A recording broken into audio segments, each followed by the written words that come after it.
Good morning, and thank you very much for joining us as Nigeria turned 60, where it did that yesterday, and we were all witnesses to, the messages from Abuja.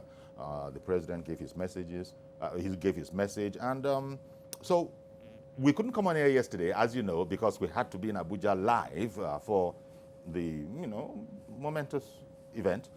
But here we are, so we'll do what we would have done yesterday, we'll do it today, take your reactions. We have with us in the studio Dr. Olukayode Esuola, Senior Research Fellow, African Politics at the University of Lagos. Thank you very much, Kayode, for coming on the program. Indeed. And we also have joining us remotely Mr. Ajude Ngilale. He's a Senior Special Assistant to the President on Public Affairs, as well as Mr. Kabir Akingbolu. He's also our remote guest this morning. He's a lawyer and he's a human rights activist. Good morning, gentlemen, those of you that are remote to us. Good to have you. Yeah, very much for having us on the program. Yeah, exactly. Good morning, Ambuyori. Good morning, my brother. So welcome to you all. Okay, what we'll do is we'll take a report to wrap it all up, then we'll come back and we'll take perspectives. So the report now.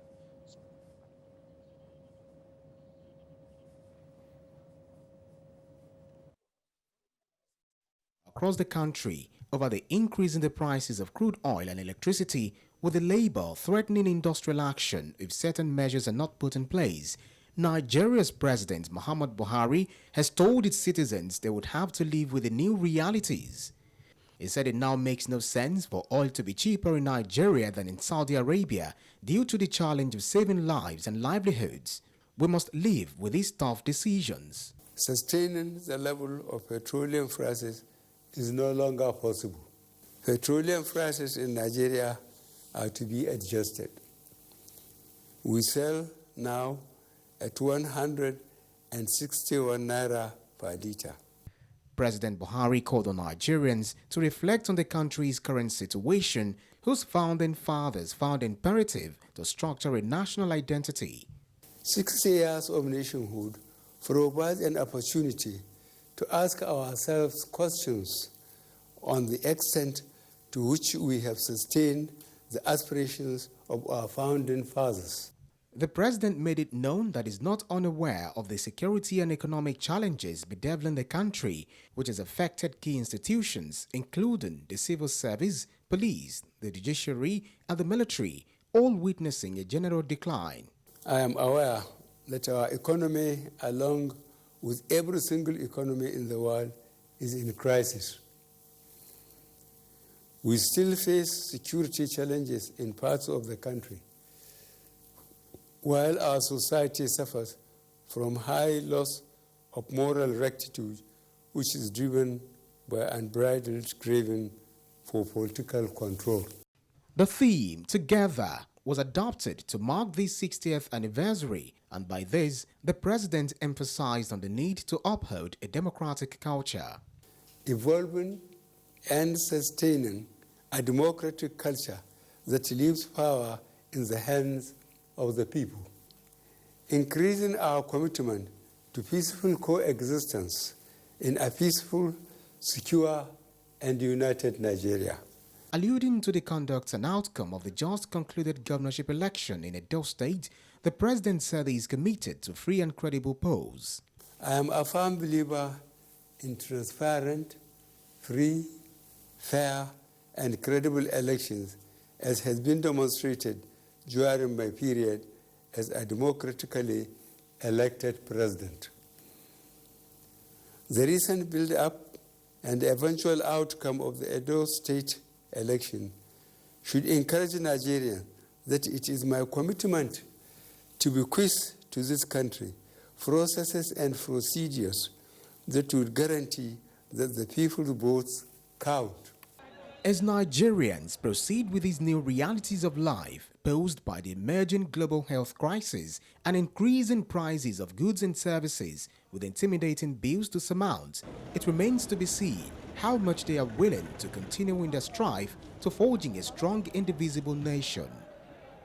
Ibrahim Shita, TVC News. And our thanks to Ibrahim for that report that went out earlier. So just to sort of recap, we have Dr. Olukayode Iswola, Senior Research Fellow in African Politics at the University of Lagos. We also have Mr. Judy Ngelale, Senior Special Assistant to the President on standby. He's on remote, as well as Mr. Kabir Akimbolu, who is a lawyer and human rights activist. Let's start from in studio. Olukayode, give me your impression, please, of Mr. President's speech yesterday, because it was a Diamond Jubilee and people were waiting expectantly. And no doubt, I imagine you and a lot of people would have been listening carefully for what were the rays of hope, in that speech. First, disappointment. Second, hopelessness. Third, lack of direction. Maybe by extension, fourth, some semblance of hope towards thinking that we need to change Nigeria from what it is. Let me start from the disappointment. Because I thought that was a bit harsh, Yeah, well, I mean, that's Yeah, but that's the way. that's the way it is. Yes. I mean, when you said hopelessness, it looks like the president was giving the impression that, look, if we want to look at that kind of a comparison, perhaps the cup is half full rather than half empty. when you talk about hope gives you the confidence to look into the future with your shoulders high. And if you ask an average Nigerian on the street what he or she sees today that gives him hope about tomorrow, the answer you get is clear. You can get it from their speech. But beyond speech, which may be biased, you could go to several sectors of the economy to get the answer. Recently, I drove from Tinubu Square to Akpombo on the popular Broad Street in Lagos. What I saw on the streets is a semblance of what you see in Afghanistan, what you see in Syria. All buildings that used to house those big companies that used to employ labor in Nigeria are gone, completely gone. You can do a documentary upon that. That speaks more than word.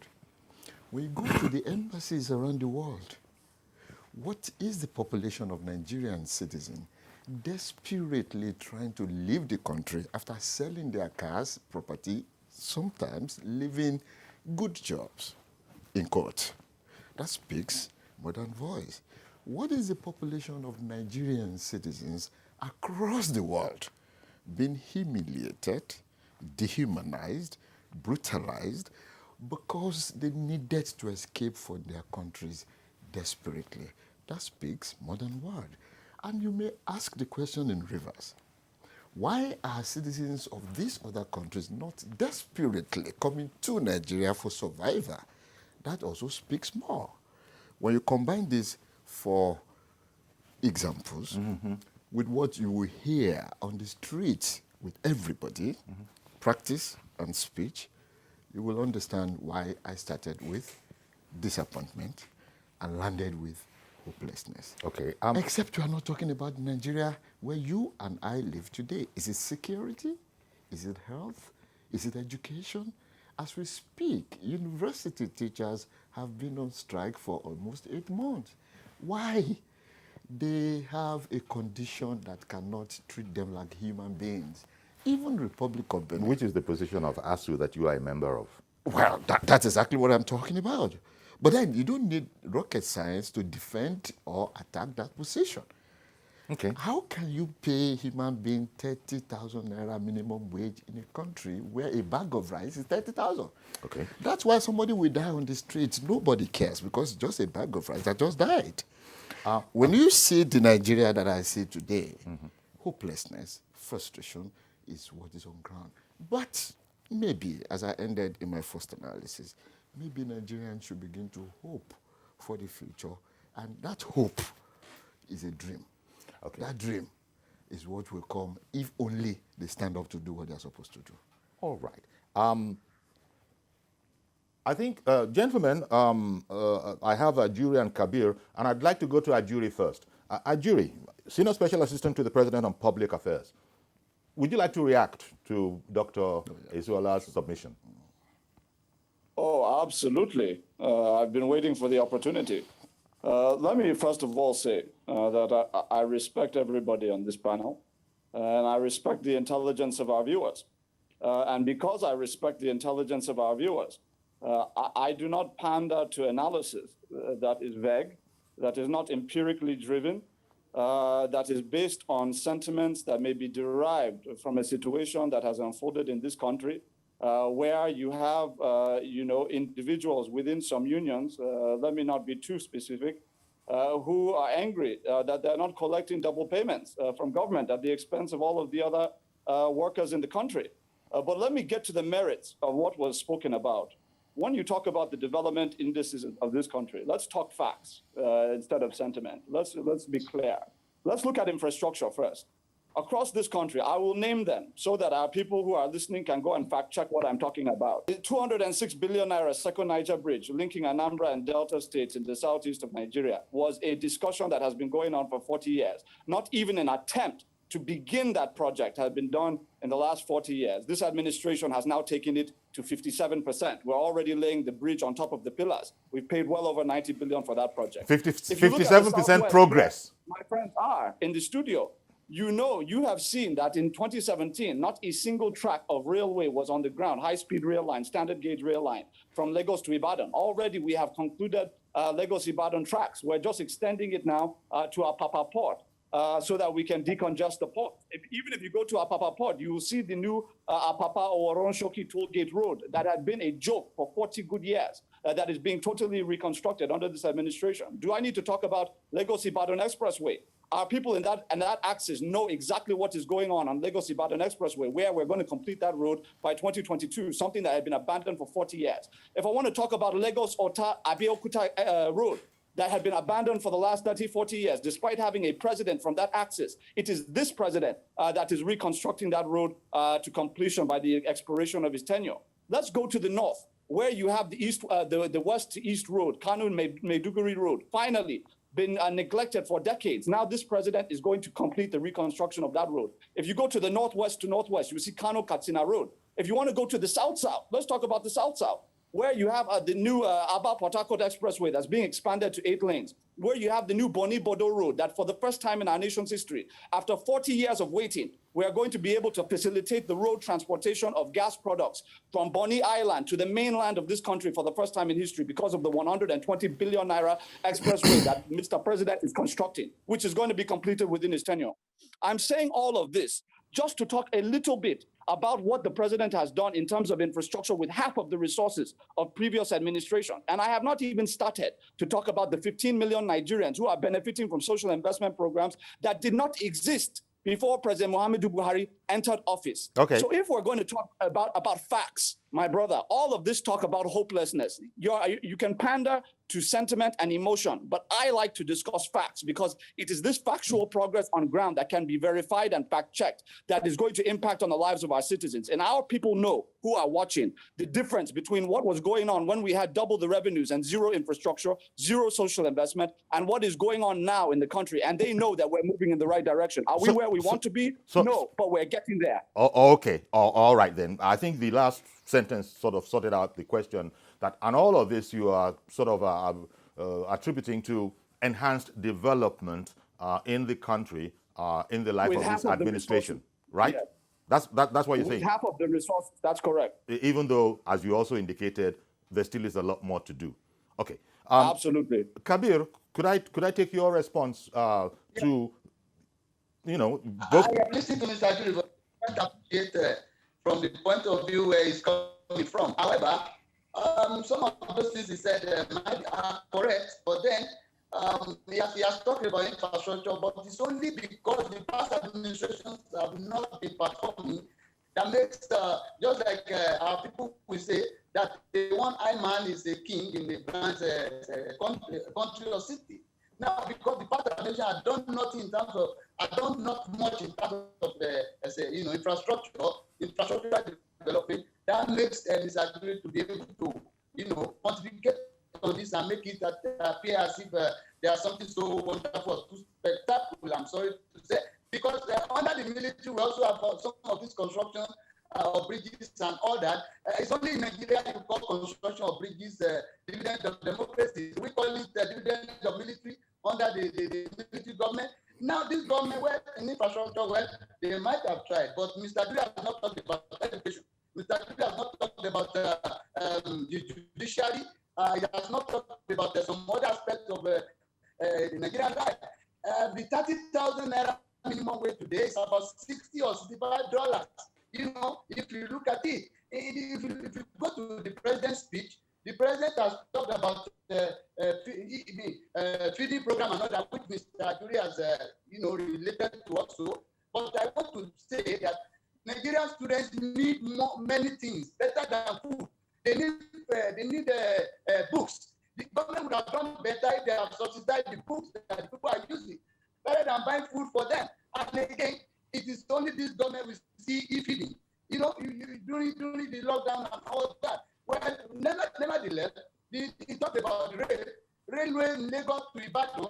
They have it as part of the plan to do Lagos to. Okay, I think Kabir froze there. Let me use that opportunity to come back to studio. Okay, we've heard reactions from you three. Kabir ended there just before he froze, indicating that yes, whereas some aspects were spoken of, there are many other aspects perhaps by which Nigerians are also evaluating the situation, the status right now, that Ajuri, for instance, being a spokesman for the government, couldn't possibly have, touched, because, he'll have his turn. Maybe he'll address some of these things. But even you, Kade, would you find it difficult, looking at the, a bit dark your opening analysis was, would you find it difficult to accept that some major developments happened in this administration that is still ongoing, that were almost impossible before, as Ajuri was saying? I base my declaration, dark as you consider it, on empirical analysis. Okay, you are a research fellow. My good friend over there, who is the special assistant, was Judy. giving pure data, okay, not analysis. There's a distinction between the two. You can have it in record that the president has constructed this road and this road and this road. But the question is, to what end? In a democracy, people are the center of governance. How come there is a clear gap between what the president and his cronies think they are doing, Well, when you say and what cronies, the people Well, when you of say cronies. Nigeria and what the people of Nigeria perceive them as doing? There was feeding of Nigerian students during the lockdown. If you go to the streets of Lagos and Abuja, 99 out of 100 people will tell you nobody fed them. Where is that gap coming from? The president has done this and done that. On the pages of the papers today, I went through all the papers before I came. I do not see any tangible organization, any tangible group, any individual who is singing the praises of the government. There is a wide dichotomy in Nigeria, and that dichotomy is between those who are in power and the people they govern. Isn't something fundamentally wrong when you think you are doing something, but the people for whom you are supposed to be doing the thing do not see anything? That is the meaning of my frustration. And you will be frustrated if you tell me that you are taking care of me, but all over me, what I see is sickness, disease, and every other thing. Now, he spoke wonderfully well, giving statistics about constructions and all these things. Going, well, in the first place, you don't praise a man for doing what he is supposed to do, because he is using taxpayer money for the purpose of doing that. What you do to that man is criticize him for being unable to do what he's supposed to do, even when he's getting paid. We are saying in Nigeria, nobody claps for anybody in power for doing what's supposed to do. But what he's not supposed to do, we must bring out. And those things that are not done yet are the things Nigerians are frustrated about. The papers are saying it. Street analysis is saying it. Security is saying it. In Maiduguri, in Middlebelt, everywhere in the country, there is killing, there is arson, economy, hardship. Did he debunk the fact that all the industry that used to employ labor on Broad Street and many parts of the countries are gone? Do you debunk the fact that 30,000 naira does not make a human being live in Nigeria today? 1,000,001 things on the street.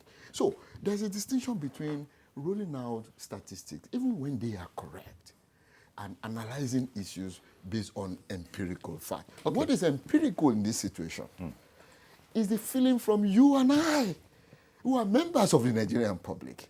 You go to the street, you ask human beings, do you feel the way the man talking about you is feeling? What you get is no. And you don't need rocket science to do this. It's everywhere. Do you think it is fair to also factor in the very dire economic circumstances, situation that this administration inherited, that then nobody's fault got worsened by the pandemic that we have? I don't know, although I didn't want you to really launch into that because I know you could go there for more than an hour.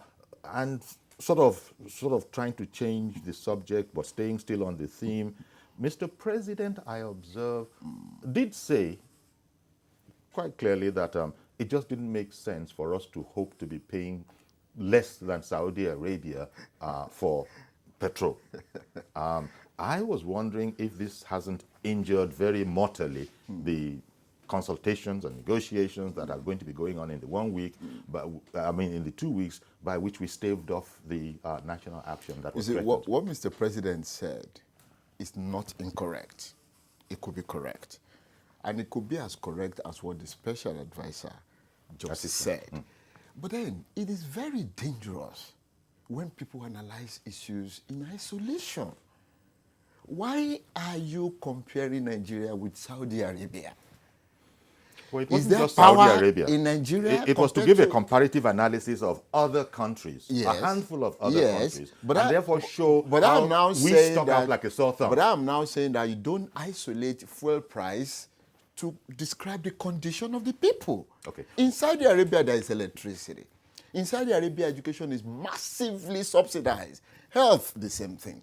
In Nigeria, where almost everybody depends on petrol to be able to perform, you fuel generator, you fuel your grinding pepper, and all these Everything, things. You everything. depend everything Okay, on so petrol. you didn't think it was and a then fair the minimum statement? wage in Nigeria is 30 naira. How much is it in Saudi Arabia? It's almost 305,000. So the way that Do you statistic was compare? deployed, you didn't particularly... It was fraudulently deployed. And I emphasize that word. Ajuri, over to you again.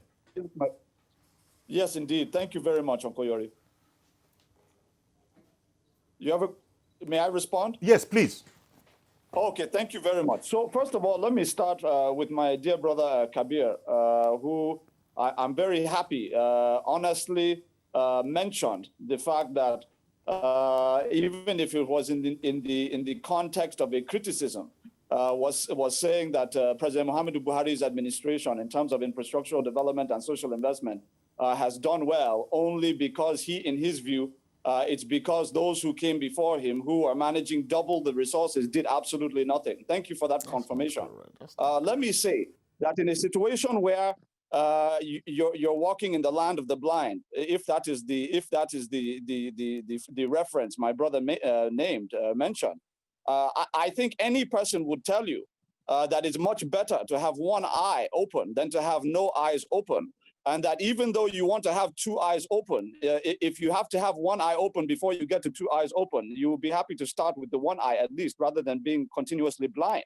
I would also say to my other brother in the studio that the issue of analysis is this. Yes, I'm glad that you could not debunk any of the fact that I raised, because it is all verifiable fact, and anybody watching can go and verify what I'm talking about, which is important.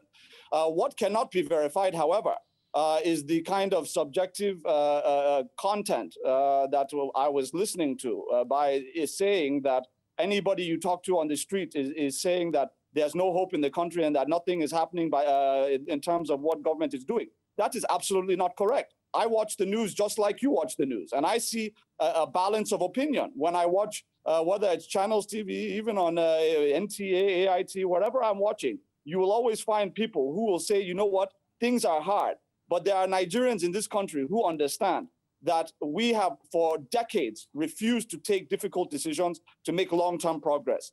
And finally, we have an administration with the political will and the credibility to be able to take those decisions.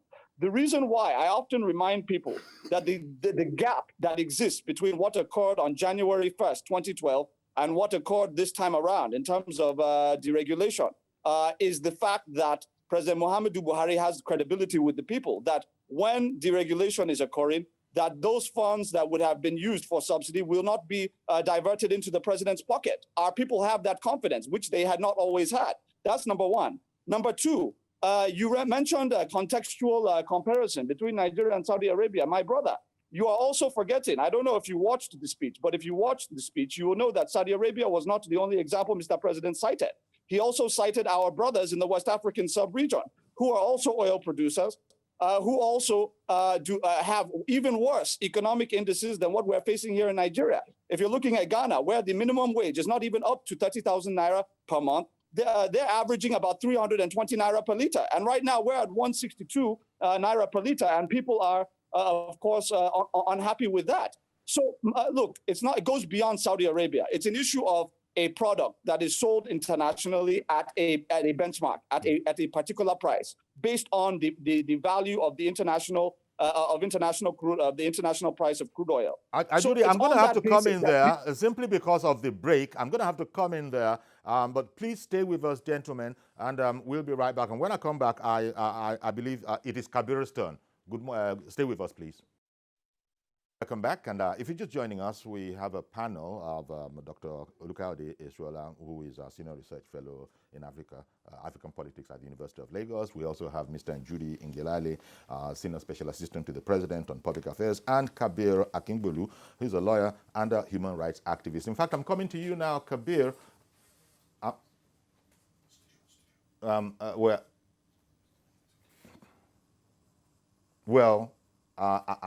Perhaps the technical thing has started again. Maybe I need a bit more time to be able to get to Kabir. Can you hear me? Aha, Kabir. Okay, yes. Yes, I can hear you, my brother. Yeah. Okay, thank you. So I was going to come to you because this thing is a bit like those debates where we try to give equal time to each person. Now, I wanted you to... Yes, I can hear you. I wanted you to comment, if you will, Kabir, on the implication of the president... On the implication of the president saying yesterday, that's okay. I like your analysis so far. Okay. Thank you very Very much. well, thank you. Yeah, but Kabir... I used to know you in China. You're trying to balance. Kabir, okay, right now I'm live with you, and you are live, and it's your turn to speak, Kabir, if you want to take it up. Otherwise, I can go somewhere else. Kabir, can you hear me?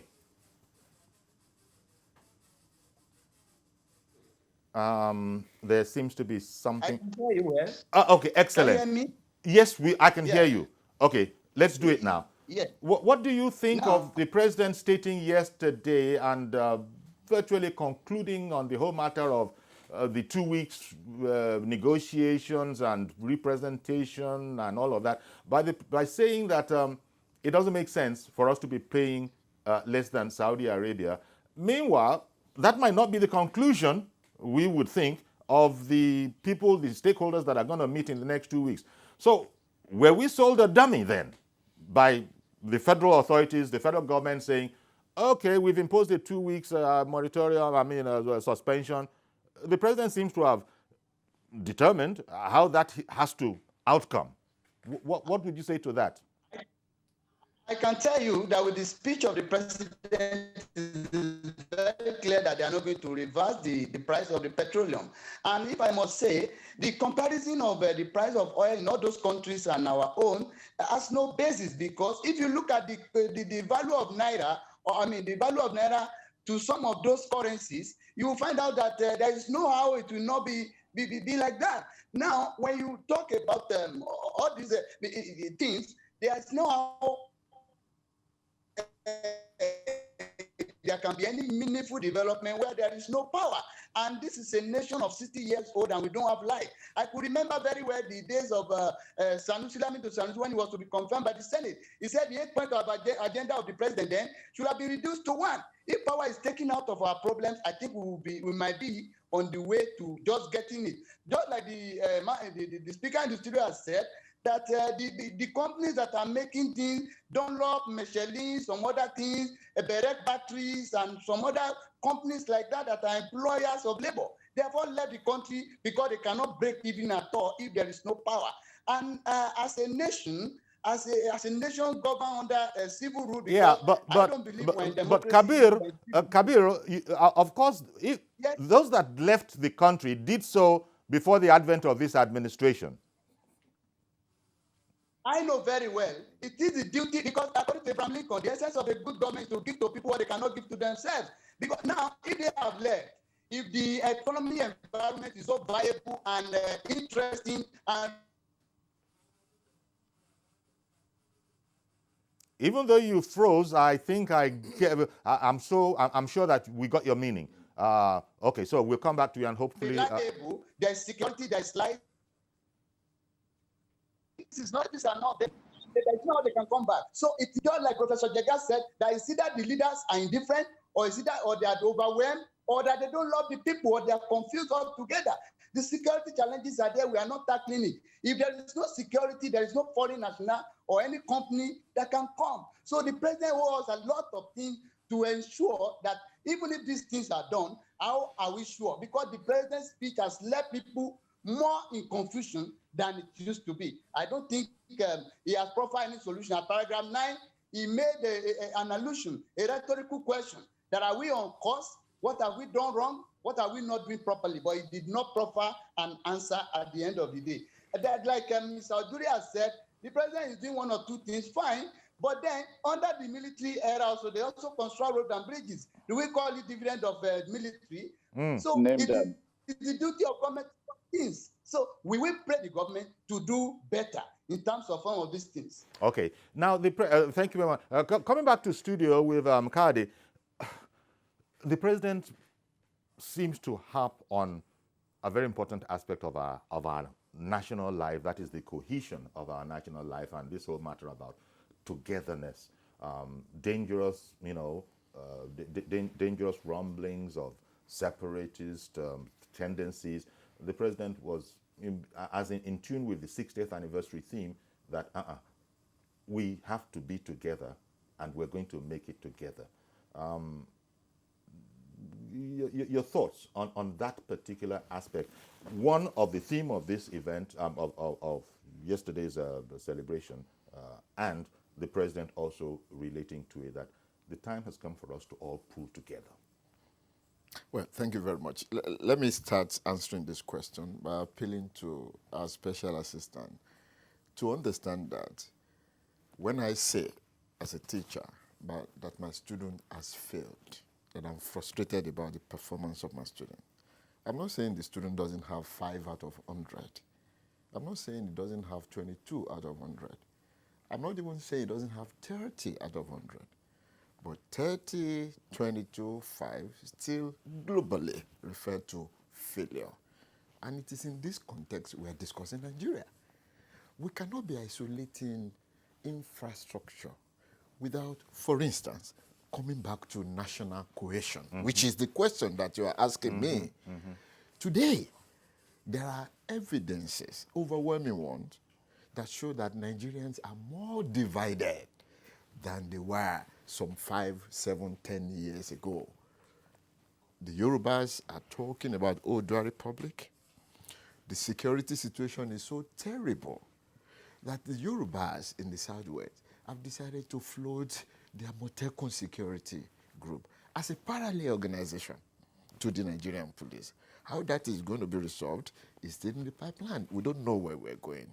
In the north, Boko Haram, which the president told us had been decimated with a series of other war languages, are still operating daily, to the extent that the convoy of a state governor, thick as it often is, was dismantled and several people were killed. Okay, Southern Mr. Kaduna, George, I just want Kayode to land, and then I'll agree with you. Southern Kaduna, many parts of the country, there is crisis everywhere in education.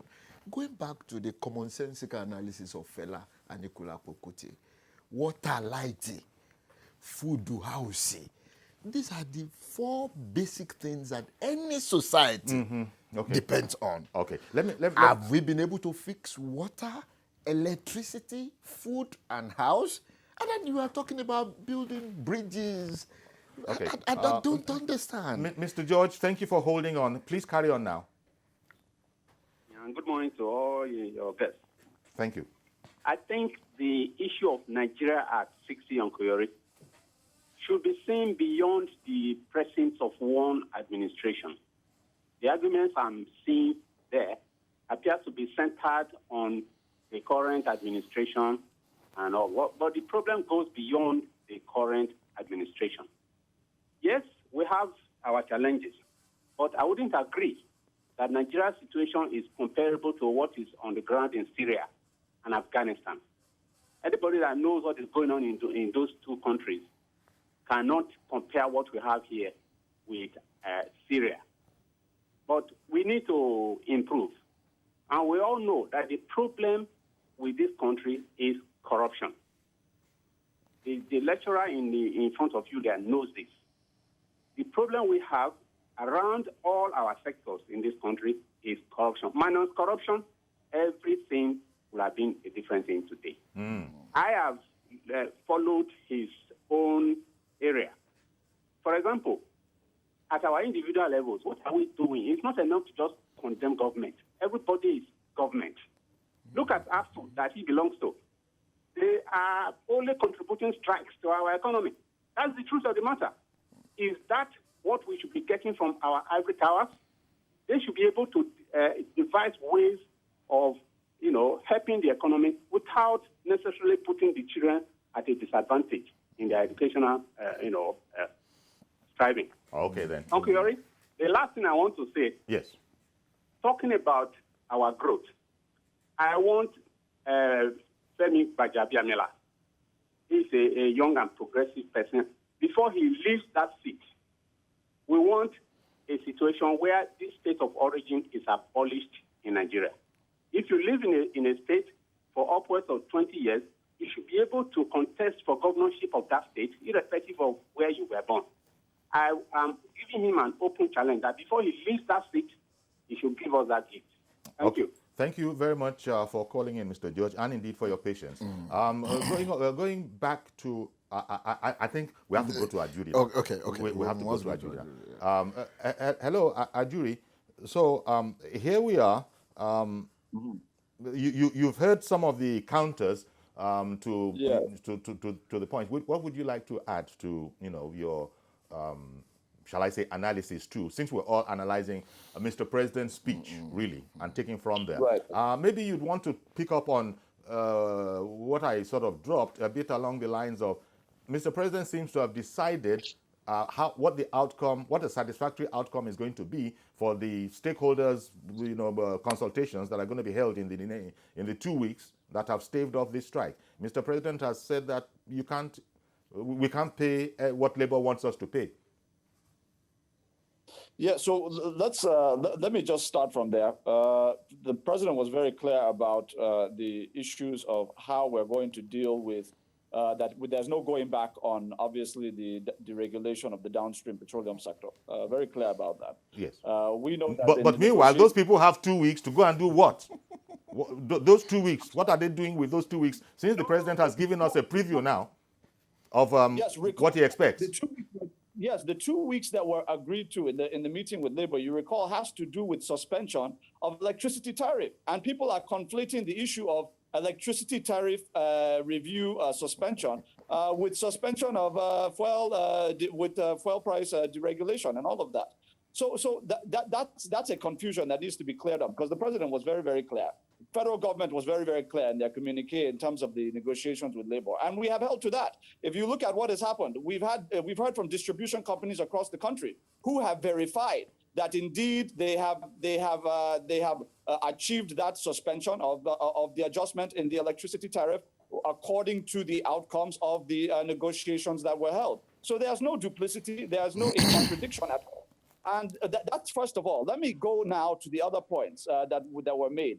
Ajuri, before you do so, could I just interrupt you a bit? Let me take Mazi Okorafor, who has called in from Arochukwu. Mazi, keep it brief, please. Honest, Mr. Ayori, we have a lot to celebrate. But what Nigerians should bear in mind that this issue of fueling, that the federal government said we have the same thing with Ghana and the rest. But the way I'm looking at it, maybe by the time we finish this tenure, it will be around 200 per liter. But the question is, I'll just call on the federal government. They asked that on the breaking news that schools will reopen on the 8th. There is need for the federal government to reconcile with the answers, because one of the dividends of democracy in any environment is at least to give students and everybody standard and quality education. Today, ASU is on strike and they say they're going to reopen schools, the university and rest. Now, what is the criteria to say that the ASU will go back to the lecture room? Because it is not healthy for parents to send their children to school. You don't know the period or the time your child will graduate from school. In as much you know that now, if we compare Saudi Arabia and the rest in terms of fuel purpose, there are three major things: health, education, and education, and then they are health and security. We don't look at it. If you look at those citizens, those countries are ahead of us in terms of our fueling, in terms of the pump price.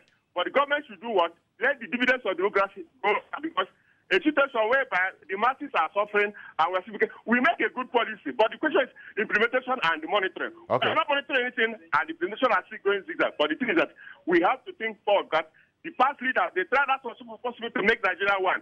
But what are we seeing today? Everybody come with your friends and well-wishers and collect it, which is not healthy. We should do what? Let everything go around. But Thank you, Mazi. Thank you, Mazi Okorafor. Thank you, Mazi. Appreciate you. Going back to you now, Ajuri, would you like to pick it up where you left it?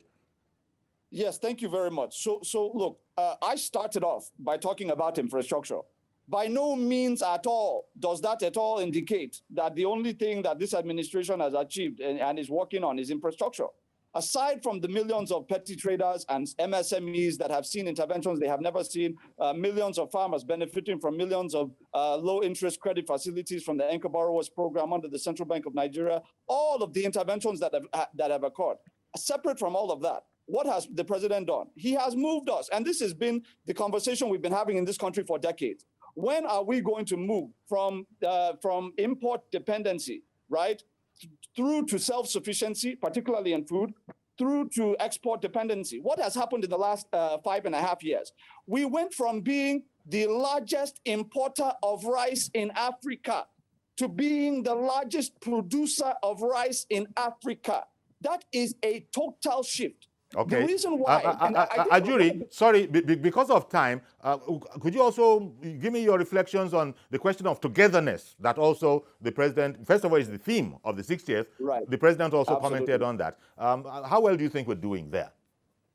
Absolutely. So, well, there's no doubt about the fact that we have our challenges. And the president referred rightly to those challenges that we face in terms of our unity, in terms of our cohesion, which is why it's extremely important that all of us agree.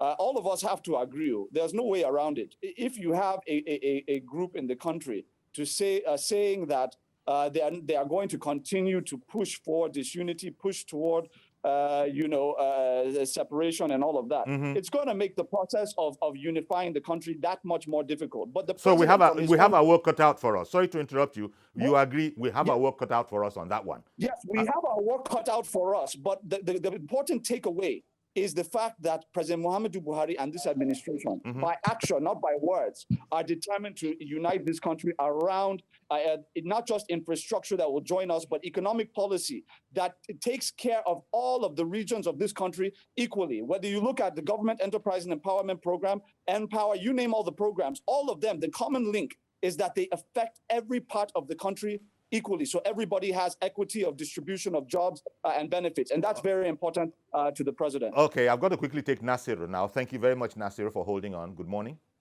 Good morning, Uncle Yuri. Thank you for calling in. Yeah, I'm a lover of this program, no doubt. and I'm a strong supporter, I'm still repeating it, of this present government. But the question now is this. All the statements and comments that the government representatives have just mentioned, there are facts and figures in it, no doubt. But the doctor, my brother at that studio, he has spoken well. The issue of Afghanistan, yes, I will not support, as stated by George too. But Okuyori, I would like us to do something. After today's program, send your men to Ikeja bus stop. Send them out to interview individuals on the road. The country is not smiling. An individual on the road is not smiling, no doubt about that.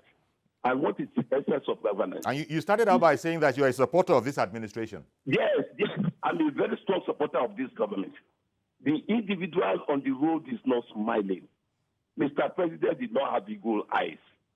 He cannot be everywhere. People are not touched with all this infrastructure. Are you with me, Okuyori? We can hear you. The truth must be told. Okay. Honestly. All right. Thank you very much, Nasir. Thank you very much. I got to leave the line so maybe other people can call in. And picking it up and taking it to Kabir. Kabir, come in on this if you want. First of all, togetherness. Yes, the togetherness aspect of Mr. President's speech and the challenge we face in that area. I suppose your consensus is also going to be that we have our work cut out for us there.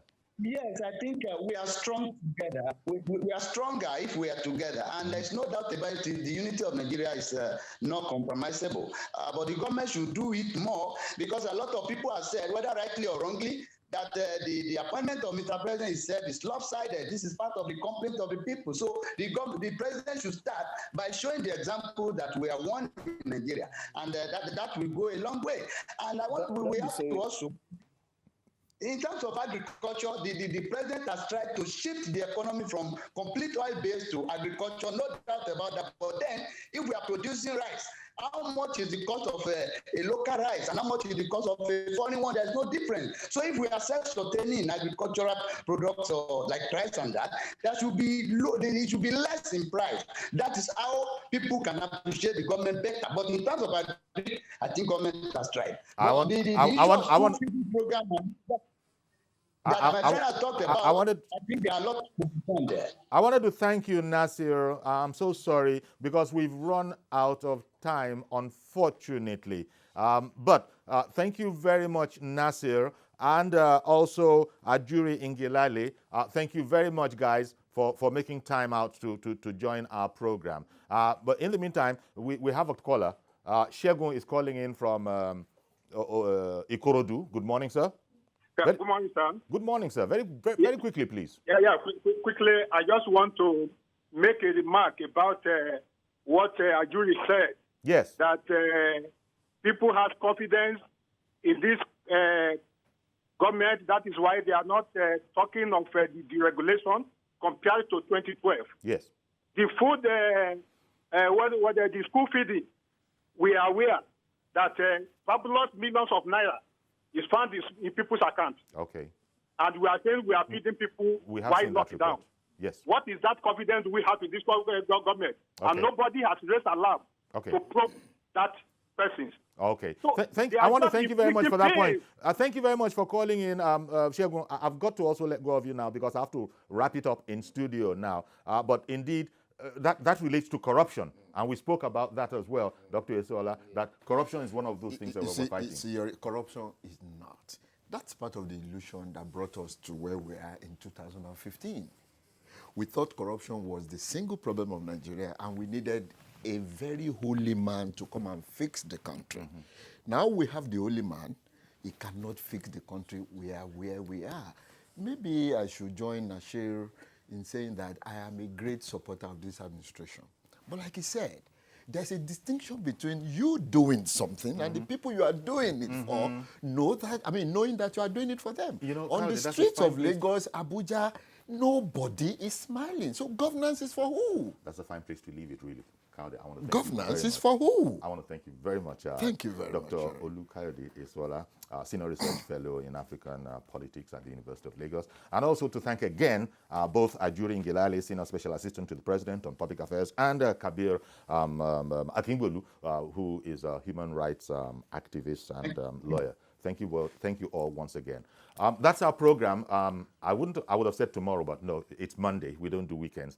So do all you can to please stay safe. You just heard President Trump caught COVID-19. He caught coronavirus and his wife.